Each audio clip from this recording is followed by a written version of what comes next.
Hey guys, my name is Mohammad Ashraf from Hashitare and welcome to this video. In this particular video, we'll be taking a look at how to create an Android application with OCR technology. Basically what OCR is it stands for Optical Character Recognition. That's a geeky explanation. Now let me give you a very simple explanation to what this is. Now basically it's something that converts an image that contains text. Basically it may be maybe a teacher wrote notes on a whiteboard and you want to convert that into text and send it to your friends. You can just take a camera or from a gallery or from somewhere from the WhatsApp and you can just convert that into text and maybe beautify it. You can create an application that converts a text to a code, maybe add an image in the background, do whatever stuff you want with it. So the applications are limitless. It might sound really simple, but today what we'll be learning is in this particular tutorial, I'll only be teaching you guys how to use the technology itself. I mean, how to convert an image to a text. But then moving forward, you can apply your own ideas. Like, I mean, there are a lot of crazy things you can do with it. So for this tutorial, we'll be using something called Thunkable, which is a derivative of App Inventor.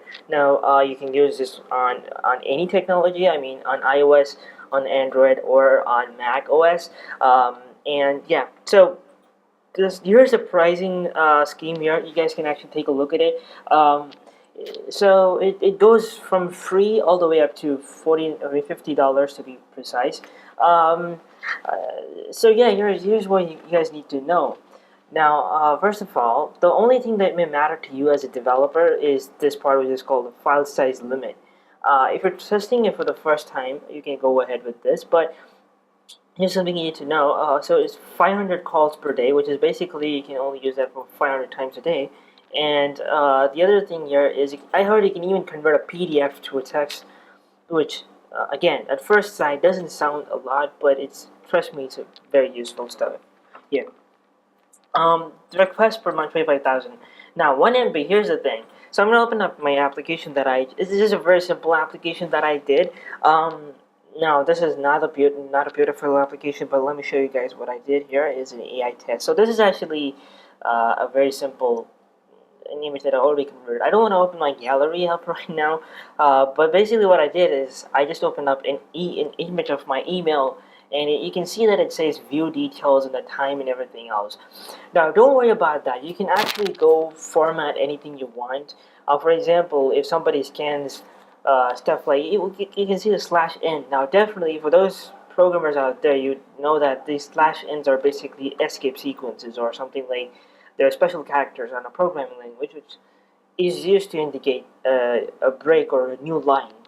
Now you don't want that to be seen to someone who's outside. You don't worry about that. You can actually change that. You can remove all of this stuff and do it. Now for this, obviously, you don't need any. You don't need. I'm just gonna go through the whole technology and going through the API itself. You can, like I said, if you are a programmer, if you're familiar with all of these technologies, by all means go ahead, but you can take a look at the steps that I take now and then probably implement it on your own. But for those guys who don't know how to implement this for any of your projects, try my method, okay? So here's the thing. I'm going to use Thunkable and a few other sites here. The first thing you want to do is you want to go ahead and register as a free OCR member. Now you would have to go and verify twice. Now the reason they ask you twice is because you would actually have to subscribe to their newsletter, and I think that's mandatory. And then they give you an API key, like that's mine. Okay, so they'll give you an API key by mail. You have to copy and paste that on your notes, whatever. Just keep it there. So here's a point I want to raise about this file size MB. You'll see that in a while because every smartphone, like you take up any file size. An image that you take up a camera or whatever it is. Nowadays, 1 megabyte is really less of space. So 5 megabytes sounds okay because even if you don't take up an image with an HDR resolution, the chances are even the standard or normal images would go up to like 2 to 3 megabytes, which means that you have to try compressing your images even before sending it to processing. Obviously, you would need to have internet access to go through this process. Now, first thing you want to do is sign up here. Next thing is I'll leave the link to both of these pages in the description below. Next thing you want to go ahead and do is download two things here. You want to download these two things, okay? special tools extension and OCR extension. Just click on this, you'll go to this part here, download this extension part. Okay, I'll go back here, and then you want to download the OCR extension, which is the most important part. Now the reason you would want to have the special tools is if you notice that my app had some crazy things on the response, basically on the result. So if you want to filter down the garbage response you want to do, you have to pick out certain stuff and then just ignore those stuff. If you want to do all that stuff, formatting and parsing and all that stuff, you do need to do that. So next thing is, yeah, that's it. So these are two things you would need to download, and then just the API key. Once you're done with that, now here's the thing. Oh, what is this? Save the screen now. Alright, here's something you want to do. I already designed the interface for you guys. No, yeah, because I want to save my time. So I'll go through the interface that I built. First thing, drag and drop an image. Okay? Second thing, drag and drop a simple button. I renamed it a scan button. Image one is just as it is. Now, scan button, number one. Next thing is something called an image picker. Under the media section, you want to drag and drop an image picker. Drag and drop it, just rename it to whatever you want. I renamed this button to scan, this image to pick.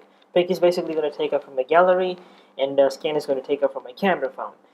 Inside this, it might not look a lot. This basically is in the horizontal arrangement. This is nothing but just for the layout stuff. And under this, I have description. Now, description is where my result is going to come up. Basically, I'm going to preview my image over here, and I'm going to display my result under this label. Label is basically this one. Okay?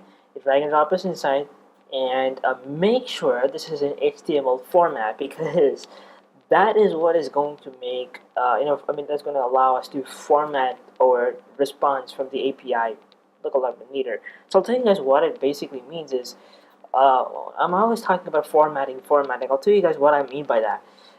So I'll go down here, and under this is the most important documentation. This is the only documentation you've got. So here's what I want you guys to know. Under the response, if you click on this, okay? Okay, so once you upload any image, you would actually get this. This is your result, actually speaking. But do you really need all of this? And I mean, yeah, if you're drilling deep, sometimes you would need certain parts to, again, make some more complex operations. But the only thing that you would need to know is this part here that says parse text. Now this is where our result is. We don't even want this comma, or we don't even want this double quotes. We only want this is a sample parse result. We want to get that part. Now, that is easy if that's what it contains, but sometimes you're going to have things such as a new line breaking in between. You're going to have slash ends in between and all of this stuff. So if you want to filter down those results, if you want to cut off all of these other things here, you want to actually use something called the HTML format, first of all, because you want to have some HTML stuff here. Formatting features here. So once you've added drag and drop those, the next thing you want to do is under the connectivity, drag and drop the web component. Next thing is under the experimental. This is in the case of Thunkable. You drag and drop this Cloudinary DB. But if you're using something like iOS or Xcode or Android Studio, you can make use of Firebase. Now, I'm not going to teach you guys how to do that Firebase stuff, but the reason I'm not using Firebase is because Thunkable and App Inventor does not allow you to upload images to any database except for Cloudinary does. I don't know if Cloudinary is good or efficient. Actually, I'll tell you guys, I'll be very honest with you, Cloudinary is extremely slow. I'm using the default cloud name. Definitely that'll be slower, a lot slower, but again, it's still really slow. Firebase DB can be used in the case of iOS or if you're doing it on Android Studio, but for now I'm using Cloudinary. If you want to follow along, try to use the Cloudinary. Go to the Cloudinary's website, register there, and import your Cloudinary's API stuff. Okay? Once you do that and activate it with the subscription key and everything, just leave it now. The next thing is extension. You would not see these two tools by default, be it on App Inventor or Thunkable. For that, you have to import certain things. Now, you would have downloaded these two files, right, from the file that I told you initially. Now, you're going to go to click on Import Extension, drag and drop it here, and then click on Import. Once you do this thing, you want to drag and drop both. Okay, once you do that, it'll ask you guys to name those extensions. You can just leave it default. You don't really have to do that. So yeah, just drag and drop both of these, but you need to go to the OCR extension here, and under the API key, you want to copy paste your API key. Now, I'm displaying my public API key there. It's supposed to be private, but I'm opening it because well, it's a free account, so you really, if you want to use it, you go ahead and use it because I'm not going to use it either, right? After this tutorial, because I'm here to only help you guys out. Oh, anyway, so the last thing I'm going to do is I'm going to click on the screen here, and I also renamed my title here, so I just call it OCR here. And you can do all of your designing stuff. I'm not doing a lot of these things scrollable, so I'll leave that to the sensor. I'm the user. Open screen, leave the default. Everything else default. Bye. Bye. Myself. Yeah. I'm just kidding. Thanks. So, we're done with interface design. Let's get on to the block section now. So, we have all our components added. The first thing we want to do is we want to wait, scan button. If scan button is your like the camera button. So as soon as you click on it, as soon as you click on it, you actually want to open up the camera, which is the camera. By the way, I didn't forget to tell you guys you need to have the camera component to actually take up images if you want that. I did some mistake here. Now the mistake here I did was not a mistake, but I guess I did it right. Anyway, so after you take the picture, you want to, after picking the image, where's that? After the image is taken, where the hell is that? Yeah, after the image is taken, you wanna like get the Cloudinary database, post the image onto the Cloudinary database now. You want to paste it there, okay? Now, the same case of the pick image, so he's gonna click on it, automatically it's gonna open up the gallery, he's gonna take the selection. But obviously the selection, whatever image he selected, will be in this particular portion. So we want to now drag and drop the Cloudinaries again, post image. We're going to upload that image to the cloud, and then from there we're going to snatch it down and give it to the web component, which is going to be like a web browser that's running on the back end, and that's going to give us the response, and then we're going to display that on the label. So that's basically the whole process. Now how we're going to do that is, first of all, we're right now just uploading to the cloud. So this is actually the slowest process. So we're going to take the image and put it on the cloud. So while it's doing this, now after this has been completed, we want to change the labels text, the descriptions text to something like I want to drag and drop a text. It's hold on. So hold on. The reason I'm doing this is just because the user knows that there's something going on. They need to have some feedback. So, oops. Drag and copy paste this here. So, basically, yeah. So we have chosen the image to send to the cloud. The next thing we want to do is, after we've got the images and put it up the cloud, now we want to go to the web component here. Now we got some text here. So hold on. Now what we're going to do is we're also going to go here and say call web1.get. Now basically this is the web1. This is our component, okay? We're going to send this image here to our web component, which is basically, or like I said, a web browser or something. So we're going to do the same thing on the after image picking as well as on the after take up the picture, after picking up the picture. So whatever you do, you're going to do the same thing. So here's a small update that I found out once I completed the whole video. Now, as I was editing the thing, I noticed that there's a huge bug in this program. In this application itself. Now, I want you guys to please take a note of this. That I was thinking, okay, wait. I used all of the components, but I didn't use the most important thing, which is the OCR that we imported itself. We didn't use any of these. And I started to think, like, what is even the use of this component itself? So, yeah, and then it made sense. We're, like, sending this thing, what is the use of this? So I'm going to help you guys understand this. First of all, you're getting this, uploading your picture to Cloudinary, but then, what is this web1.get? Okay, we understand that we're sending the path of that the image that we get on the OCR. Um, Basically, we're gonna upload the image from Cloudinary to what is that? That OCR. So what we're gonna do is once we upload the image, and then we notice that no, we got a response. Okay. Now what we need to do now is we have to go to the web1.kit and then go down to something that says URL. Where's the URL? Set the URL. Yeah. Yeah. This last one to the before one. This one here. Set the web1.url. I'll tell you guys what we're doing here is you can just drag and plug it down here and take the response content and get the one and put it right here. Oh, sorry, not that one. Image. Go down to the OCR, create image URL, and then get the image URL, paste it here. Okay, I'll tell you guys what is actually happening.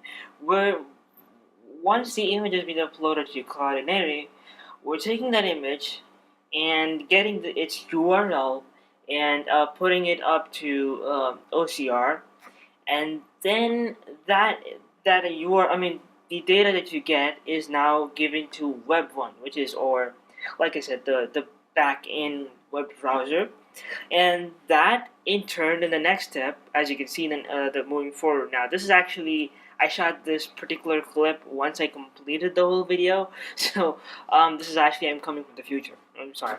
So anyway, so please bear in mind you should not have the web1.get over here. Just get the image and upload it to Cloudinary. Then this part will not be in the end of the video, but this is actually a must. Just remember this part. Just save this part here. This part is just complete. You should not forget this. And here's the whole code for the application. You can pause this and take a look at it. But I'll explain this part in the coming part, so just pause it. Once you get the text, it's basically you got the response. But we got the response, but we've now got to put it on the front end. So to do that, we want to go down to the description text. Now, right now, the description of the text will be hold on. Right. So we want to drag and drop it here. Now, you can snap out the hold on, like the element, and then you can delete it. Okay. And then you'll have your response content. You simply drag and drop that. Now, if you actually paste it, you will get your response content, which is this. Now, here's what like I said, you don't want to have the whole response content displaying on the thing on the front end. You only want this particular part that says parse text. This is a small, sample parse result. You don't even want to have this comma. You don't want to display this parse text part. What you need to know is just the this is a sample part. This is a sample parse result. You just want that text, okay? And you want to remove off all the other garbage text. So, like I said, that if you want to do that, you want to actually do some formatting stuff here now. So, oops, okay. So the first thing you want to do is you want to go down to the special tools, and then over here you want to click on something called parse. Okay, drag and drop it here. Now we'll have a couple of things here. On the string, what is a string? Basically, the string is the whole response content. Okay, that is your whole response. Now, you only want to get a very specific portion from that whole JSON response. So to do that, what we want to do is, like I said, we got a whole lot of response. We only want that specific part. So if you want to do that, we want to actually have a text here. Now inside this text, we're going to specify exactly what we want. But before that, we're going to have something called replace all. Now I'll tell you guys what this is doing here. Alright guys, so again, something mistake here. We got the string, but we gotta do something here mistake. We gotta replace the whole content. This is the whole text, okay? And replace with the segment. We want to actually filter down a couple of things. We got the content, but here's the thing: this is the whole content here.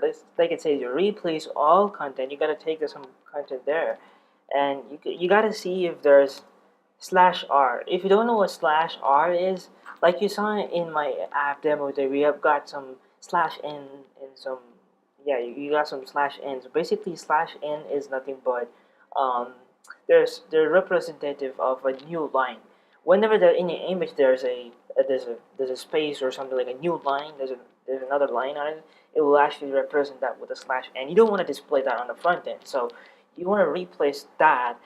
Like you remember on HTML, for an equivalent of a slash n is br, which is a break tag, not be, it's br.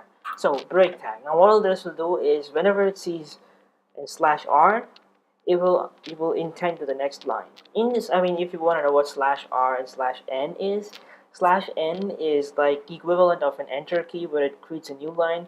Slash r is basically doesn't it goes to the next line, but it overwrites the next line completely. It's equivalent to the down arrow key. Okay, you can think of it like that. Now, so you gotta take all the text, you gotta remove all of the r slash r's there and replace it with break tags. Basically, it's gonna take to the next line. We only want this parse text part. If you wanted that, then we want to go ahead and add another text here, and inside this double quotes, we're gonna have a couple of things here. Now, first of all, we want to have this parse text. You want to just copy till this part here. You can see here it says parse text, this whole part. This is a sample result. So basically, I'm just gonna copy this and paste the whole thing here. Now, what this will, you can remove all the spaces out. Okay. I'll read this thing out so you guys, if you guys can see this, I'll read this out. A single double quote, parsed text. Okay, P is a caps and the T is a caps. Again, a double quote to close it down, and then a colon, and then a double quote. Okay, you guys can zoom in or pause this video and take a look at it. I'm going to drag and drop another text here, and I'm going to put it inside. Now, you want to look at the last part here. It says on the double quotes you have a comma, and if you want to get rid of that, you got to, on the end portion, type in a double quote, a comma, and a double quote. If you actually don't do this part, that's the parsing part. If you actually directly put the response content, it will. I guess it doesn't work. I'm not sure if it works, but I tried without actually parsing properly, and it gave me some arguments. I mean, some errors. It threw some errors there. Now, I guess we're done. Yeah, pretty much we're done now. So, slash n slash r. Slash n is also the same thing. Now, we can have a segment, which is basically what are the parts that you want to replace. Now, in this particular segment part is the things that you don't want to include inside these double quotes. Now, that's it for this video, guys. If you like this video, please be sure to subscribe. Visit my website at hasher.in. There's a lot of cool stuff coming up now, and I'll see you guys in another video.